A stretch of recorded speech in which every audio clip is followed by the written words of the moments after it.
This video is dangerous. Not to you. To the life you have settled for. 7 rules. Most people will never use them. Not because they don't work. Because they cost something first. Comfort. Approval. The illusion of safety. Machiavelli understood this cost exactly. He called it the price of power. Pay that price, or stay exactly where you are. Machiavelli never pretended a prince could rule without making enemies. He believed the attempt to be universally liked was itself the most dangerous strategy available, since it left a ruler with no clear position anyone could actually respect or fear.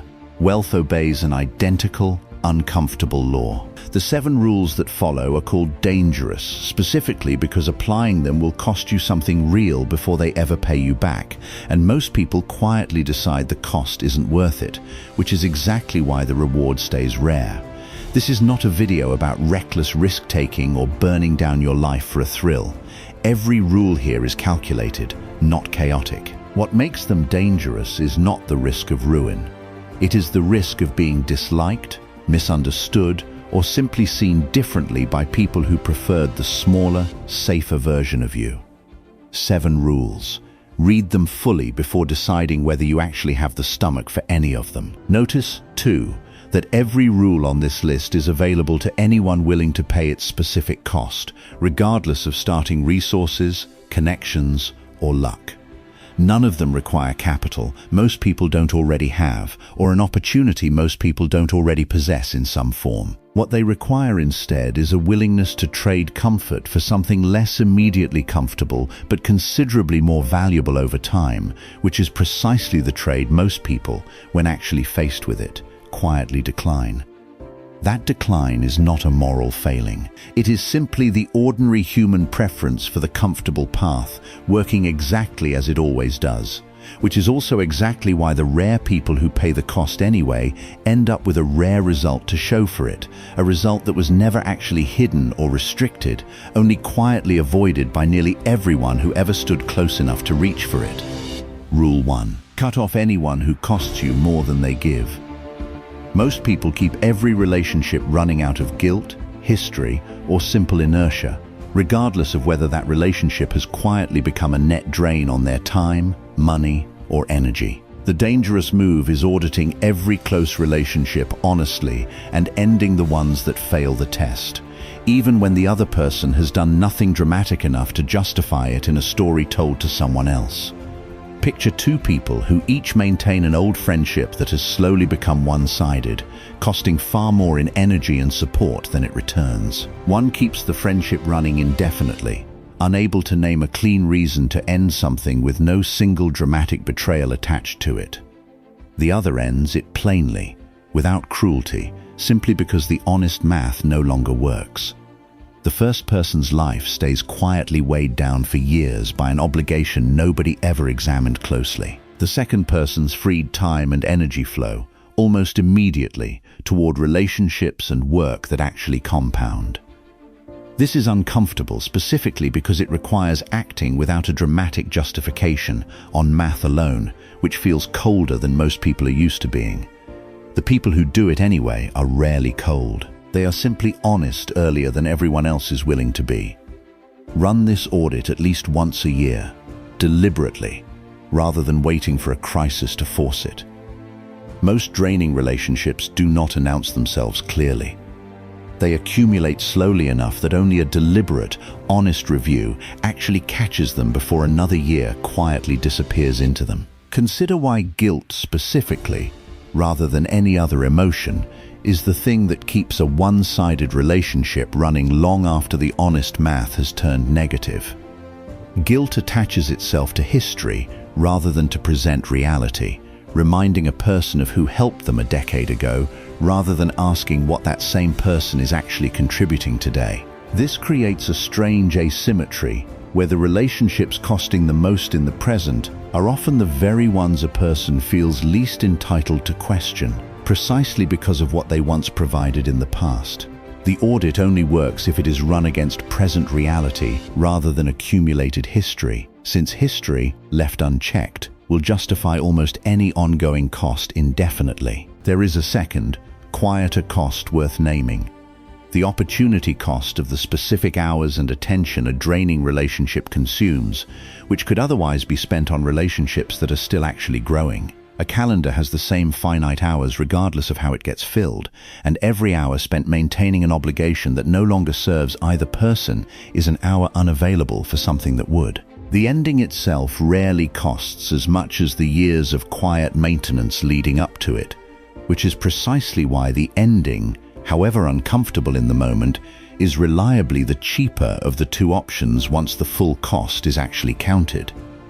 A third pattern worth naming directly is how differently this audit is received depending on who is running it. A person who applies this standard evenly to every relationship, including their own closest ones, earns a different kind of respect than a person who only ever seems to apply it to others while excusing every drain in their own life. The rule only works, credibly, when it is applied without exception. Since the moment it becomes selective, it stops being a real principle and starts looking, to anyone paying close attention, like a convenient excuse deployed only when doing so happens to be personally comfortable.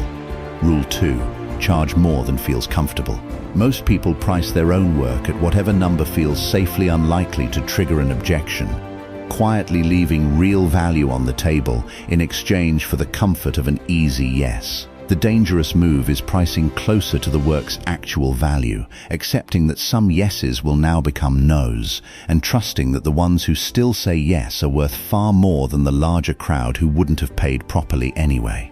Two working consultants each offer nearly identical expertise. One prices modestly, collecting a steady stream of easy, comfortable yeses from clients who don't fully value the work.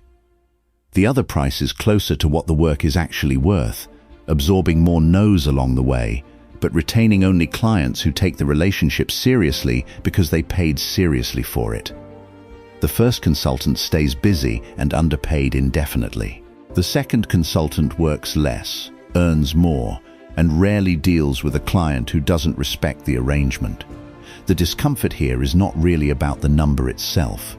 It is about tolerating the specific, visible moment someone hesitates or says no, which feels like rejection, even though it is simply the market correctly sorting for who actually values the work enough to pay for it properly. Consider what actually happens to the quality of a working relationship once the price has been raised to something closer to true value.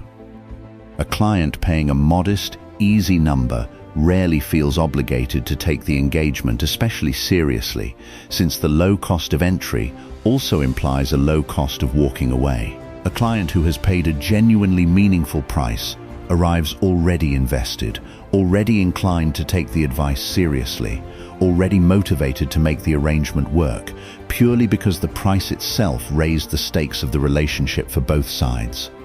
Underpricing does not just cost money directly. It also quietly selects for the least engaged, least serious version of every future client relationship.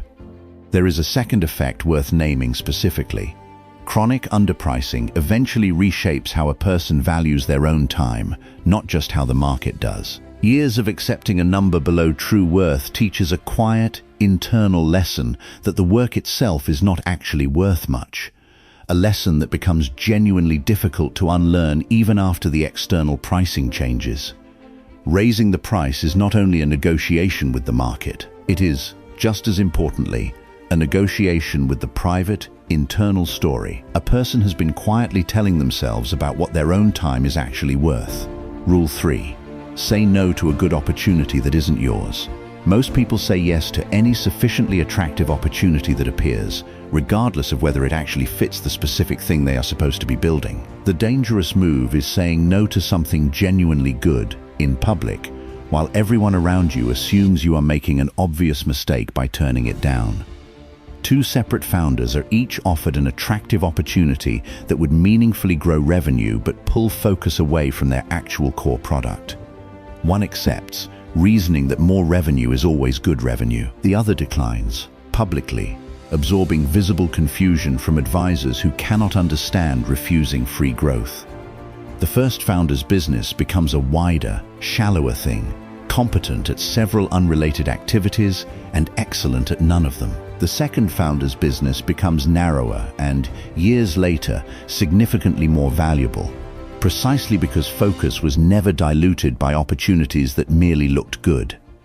This is genuinely hard to practice publicly, since declining visible growth invites exactly the kind of confident criticism that is easy to dismiss in private and much harder to sit through out loud. The people who do it anyway have simply decided that a narrower, deeper thing beats a wider, shallower one, and are willing to be visibly doubted while that bet plays out. Consider the specific mechanism by which unrelated opportunities quietly dilute a genuinely strong core product. Each new direction accepted requires attention, decisions, and resources that would otherwise flow entirely toward the original thing, and attention divided across several directions rarely produces excellence in any of them, only competence spread thin. The wider business often looks, for a period, like the more impressive one, since more activity is visually mistaken for more progress. The narrower business, meanwhile, continues compounding quietly in the one area it never stopped focusing on, a difference that becomes undeniable only once enough years have passed for compounding depth to outrun scattered breadth. There is a second cost specific to declining publicly rather than privately. The visible confusion from advisors and observers is not merely uncomfortable, it actively tests whether the underlying conviction is genuine or merely convenient. A person who can hold a no calmly under real social pressure has usually thought the decision through more rigorously than one who never had to defend it out loud. The public discomfort, uncomfortable as it is in the moment, functions as a kind of stress test the private decision alone would never have to pass. Rule 4. Let them misunderstand you when silence serves you better.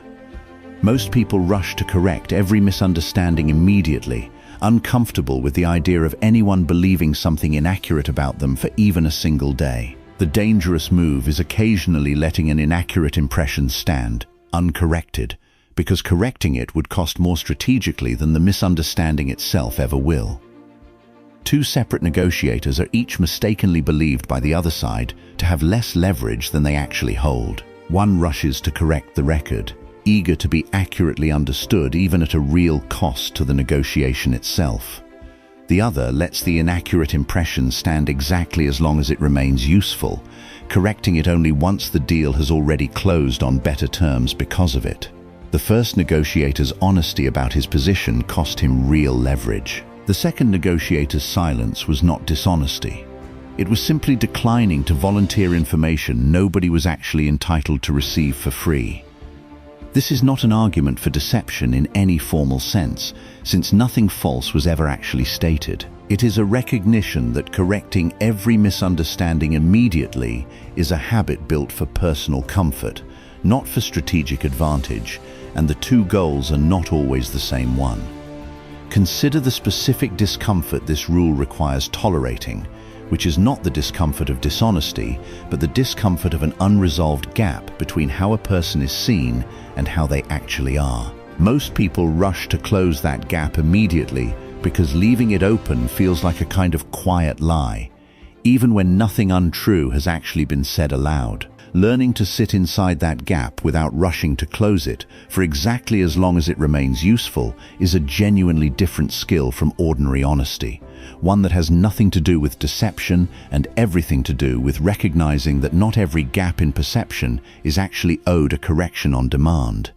There is a second, related pattern worth naming: the habit of over-explaining, correcting, and clarifying every small misunderstanding often has less to do with ethics and more to do with a simple, private discomfort at being misjudged, even briefly, even by a stranger who will forget the exchange within the hour. Recognizing that this discomfort is personal rather than strategic is what allows a person to occasionally set it aside when the strategic case for silence is genuinely stronger than the personal itch to correct the record immediately. Rule 5. Walk away from years of work the moment it stops compounding. Most people keep working a thing long after it has genuinely stopped growing, out of sunk cost, identity, or simple habit, mistaking years already invested for a reason to keep investing more. The dangerous move is recognizing, honestly, the exact moment a project has plateaued for good, and walking away from years of sunk effort before pride can talk you into another year chasing a recovery that isn't actually coming.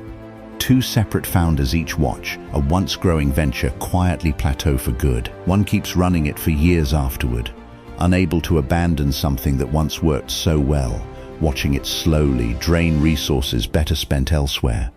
The other names the plateau honestly within months and redirects that same energy into something new while there is still real time left to build it into something larger. The first founder's loyalty to the past costs him the best years he had left to build something else. The second founder's willingness to walk away is what actually protects the years still ahead of him. The test worth applying honestly on a fixed schedule rather than only in a moment of crisis is whether this specific thing would still be worth starting today, from scratch, knowing everything currently known about it. If the honest answer is no, the sunk years already spent are not a reason to add more to the pile.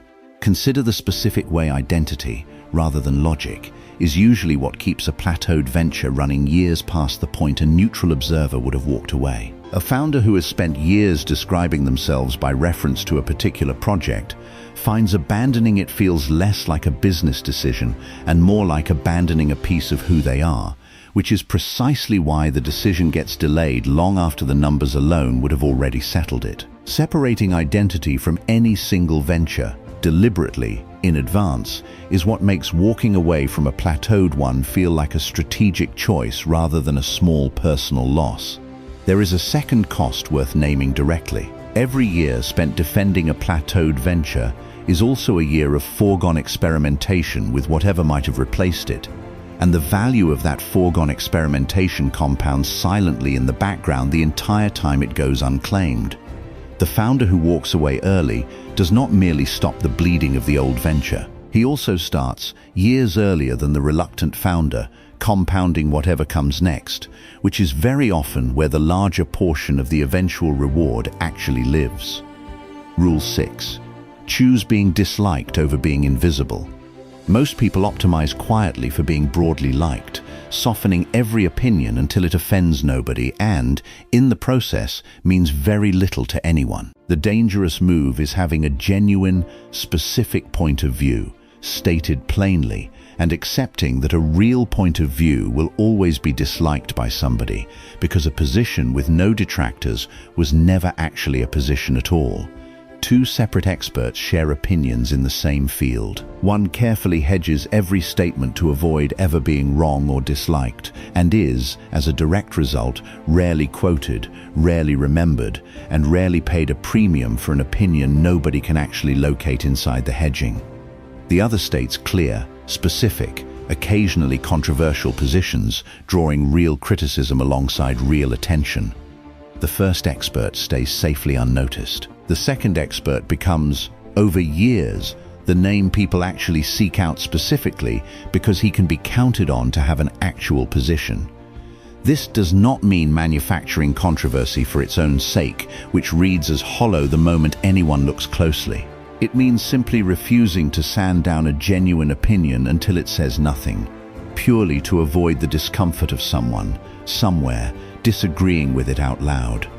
Consider the specific arithmetic behind why a hedged opinion, despite feeling safer, is actually the riskier long-term choice. An opinion sanded down to avoid all disagreement also, by the same mechanism, becomes forgettable, interchangeable with 100 other equally cautious opinions on the same subject, and forgettable opinions do not compound into a reputation worth paying a premium for. A specific, occasionally disliked opinion is remembered precisely because it is specific, and being remembered, even by people who disagree, is the actual precondition for eventually being sought out and paid for that opinion. There is a second layer here worth naming. Disagreement itself, when it comes from a genuine position rather than manufactured provocation, tends to sort an audience rather than shrink it.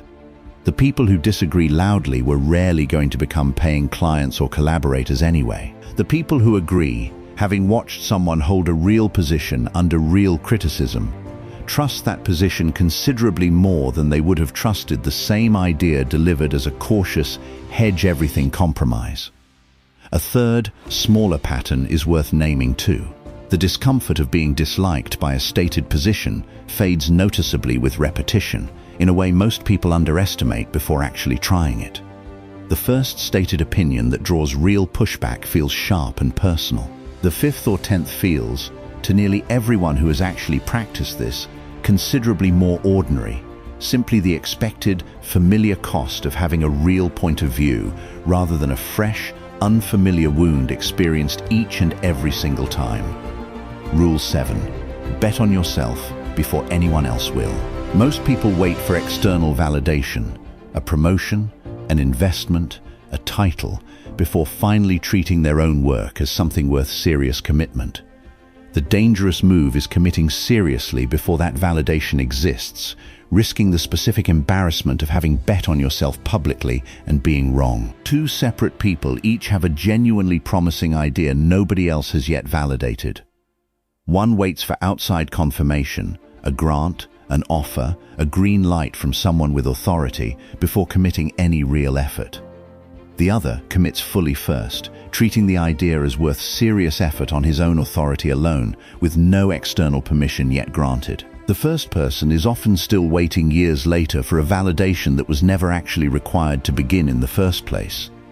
The second person has, by then, either succeeded or failed and learned something real, both outcomes worth more than years spent waiting for permission that was always his to grant himself. The specific danger here is not financial ruin, since most genuine bets on yourself are sized to survive being wrong. It is the danger of being visibly, publicly wrong in front of people who will remember it, which is a real cost, just not the one most people are actually afraid of when they say they are being careful. Consider the specific asymmetry between waiting for permission and simply beginning. Permission, when it finally arrives, rarely arrives on any predictable schedule, and the years spent waiting for it are years the person who committed first has already spent building, learning, and compounding whatever early advantage that head start creates. By the time external validation finally shows up for the person still waiting, the person who began without it has often already advanced far enough that the validation, however satisfying, has become almost beside the point. There is a second, quieter cost to waiting for permission worth naming directly. The habit itself compounds beyond any single decision. A person who waits for validation once tends to wait for it again on the next opportunity, and the next, slowly building an entire career structured around other people's approval rather than personal conviction. The person who commits first, even once, begins building a different habit entirely, one where personal judgment is treated as sufficient grounds for serious action, a habit that only strengthens with every additional bet placed on it. A third pattern worth naming here. The specific fear of being visibly wrong in front of others is rarely as large in reality as it feels in anticipation. Most observers, in practice, spend far less time remembering another person's public misstep than that person imagines while dreading it, since everyone else is generally preoccupied with their own risks and decisions rather than cataloging someone else's. The imagined audience judging a visible failure is, in most cases, considerably smaller and considerably less attentive than the one a nervous mind conjures well in advance of actually taking the bet in the first place. 7 dangerous rules. Every one of them costs something real, up front, before it ever pays anything back, which is exactly why so few people ever actually collect on the reward waiting on the other side of that cost. Go back through this list honestly and find the one rule you already know applies to your life right now, the relationship you haven't ended, the price you haven't raised, the opinion you haven't stated plainly. That specific discomfort is not a sign you are on the wrong track. It is usually the clearest sign you are finally on the right one. Machiavelli's prince, who tried to be loved by everyone, ended up trusted by no one, precisely because a position that offends nobody also convinces nobody. The same law governs every rule on this list. Safety, pursued consistently enough, does not actually protect a person from cost. It simply trades one kind of cost, the sharp, visible kind that arrives up front, for another kind, the slow, invisible kind that arrives every single year. Safety is chosen instead, quietly compounding in the background until the total finally becomes impossible to ignore. The 7 rules here are dangerous only in the narrow, immediate sense. Refusing all 7 of them for years on end is the considerably more dangerous choice, just one that never announces itself as clearly, arriving instead as a slow accumulation of comfortable choices that, added together, quietly become the entire shape of a smaller life than the one that was actually available. If this changed the way you see the cost of real wealth, then don't stop here, because what you've heard in this video is only the surface. There are deeper layers to psychology, influence, and wealth that simply can't be explored fully in one video. Not because they don't exist, but because most people aren't ready to hear them. That's why most stay average. If you're not one of them, then subscribe, because every video here is designed to sharpen your mindset, increase your value, and separate you from the crowd. No fluff, no noise, just strategy. Most people will watch this and move on. A few will stay and change. Decide which one you are.